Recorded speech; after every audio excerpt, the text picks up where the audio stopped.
I'm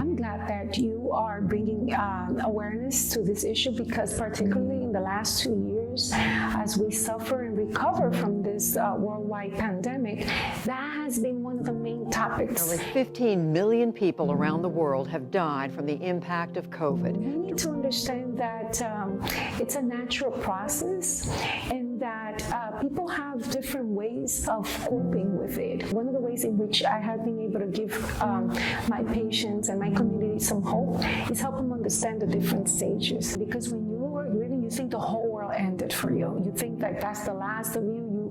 You don't see how you're gonna get up and recover, but there is hope, and yes, there is recovery. My name is Brittany. Who are you going to be speaking about today? My mom. So her name is Marisol Quesada. She's Puerto Rican, straight up, and she literally straight up from the island. She was very outgoing. She loves to dance. Her favorite thing was to do was sing. Any party event, you hear her on the mic, oh, it's lit. Like, that was her thing. She was really young, she was beautiful, she was intelligent, she was a hustler. So she taught me how to, be a woman early at a young age. I'm really grateful for her, because if she didn't raise me the way I was raised, I would have never been me, So she still lives because she's a part of me, like. As you understand that first, you are in denial because it's a shock to your system.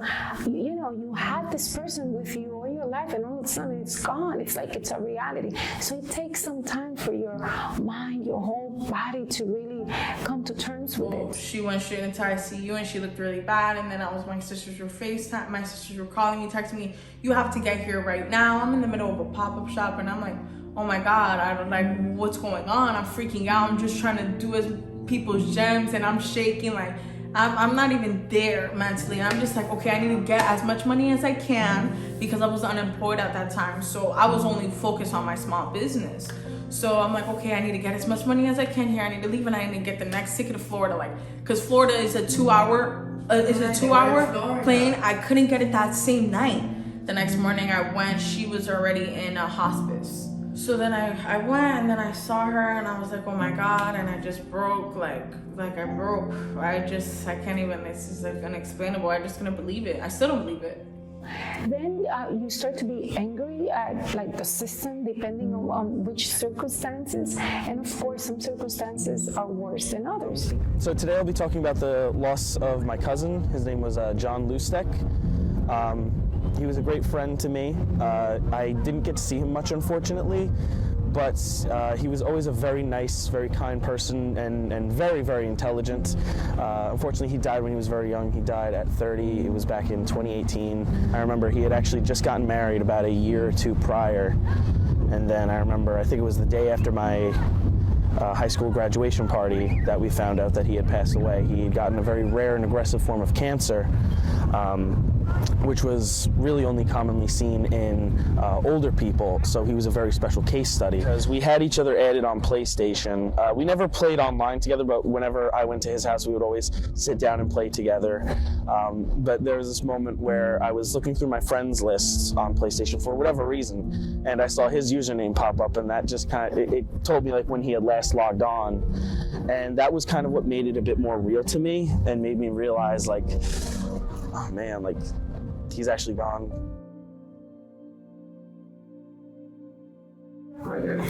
One of the things that it comes to my attention when we're thinking of grieving is that it helps when we don't think it personally and close, and just see the nature of it in much general terms. And I just want to add that in America, we have a very distant relationship with death. And so when it happens, it seems to hurt us more. It seems to touch us more because we have a very sanitary idea and distance from when like people die. In other culture, which we can learn from, people die and we see them, they bury them, and then like we bring them.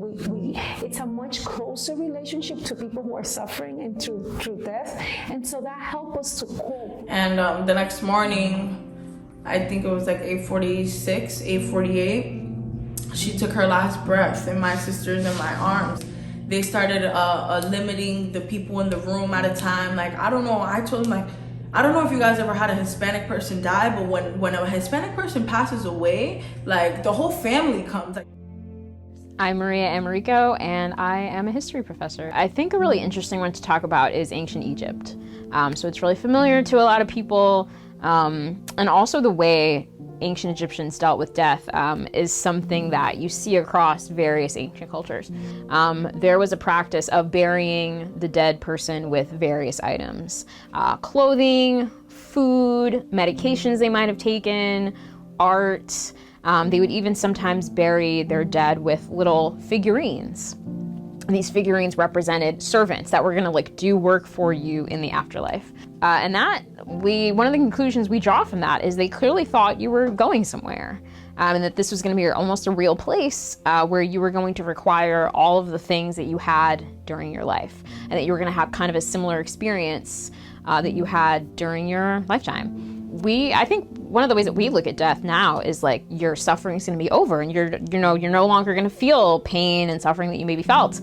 But seeing medication in those tombs makes it seem like you're still going to be going through things that we experience as living people. I think grief has become more of a private thing. I don't know that that's like good. I don't want to like value judge, but I'm not sure that that's good for us as a human society to say like, grief is something you should do quietly, like you shouldn't cry in public, or you shouldn't be too sad about it, or like you should get over it, or maybe you, I don't know, shouldn't mummify or shouldn't bury your dead with things, or like there shouldn't be a whole sort of culture around it. I think it's a little sad.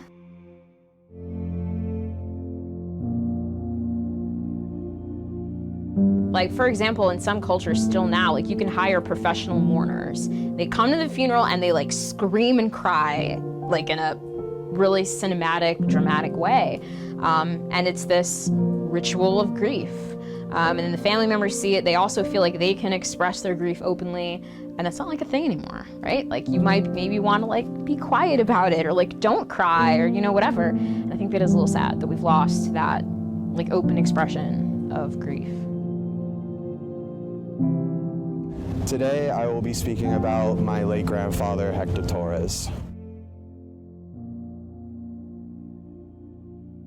Because we're a very religious family, especially on the side of my grandfather. We're a very Catholic family, so I was taught the very usual that, we'll be reunited in heaven, and that that he's not suffering anymore, that he's at peace. So I was just taught. I feel like I was just given like a very standard answer at the time, but as time passed on and I started growing up and my views on religion and spirituality evolved, I feel his energy is still with us and still with me. Aside from remembering that you're not alone in this, that there are people that quite viscerally and literally do understand that pain and that heartache, that grief isn't always a bad thing. It's a deep expression of your humanity and an expression of how important that relationship was to you. And even though you may believe it's ended because that person is gone, the impact will always be with you, no matter how you twist and turn it. Those memories and those bonds that you form shape you as a person, and you carry that with the next people that you form relationships with. So in a way, it's like that person is still with you. I went to go visit him at his gravesite, just to have a talk with him. I was alone. There was nobody else in this cemetery. And I just sat down by him and I just started talking to him like I was visiting him at home, and just telling him about everything I've been through and my struggles and my worries and anxieties, and even asking for wisdom and for help, even though I know I wasn't going to hear it. Just being there with my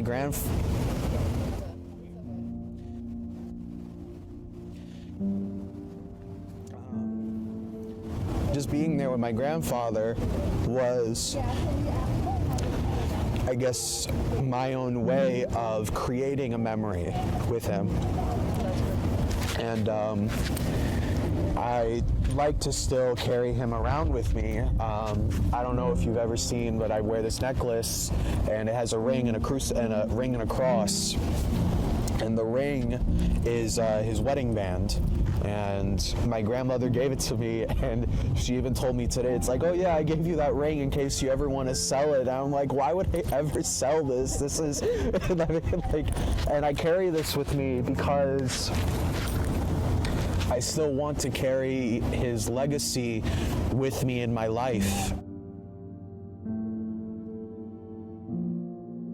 Turn it the meaning, because in suffering, it's the meaning that we give it. We're not absent of suffering. It's just part of our humanity. Like, we all suffer one way or the other. However, we can add to that we can give it a different meaning, and that meaning is going to help us recuperate and even find some sort of hope and strength, and like something to hold on to give the next step until life just normalizes for us again. I know he's proud of me. I know he's absolutely proud of me. But I want to continue everything that he's built, because he worked hard for my family. He worked very hard.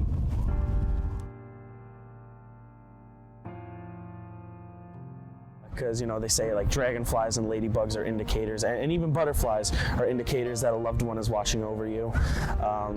And I work outside, so I happen to see those a lot. So for me, I tell myself that those are, you know, my family keeping tabs on me and making sure that I'm doing all right.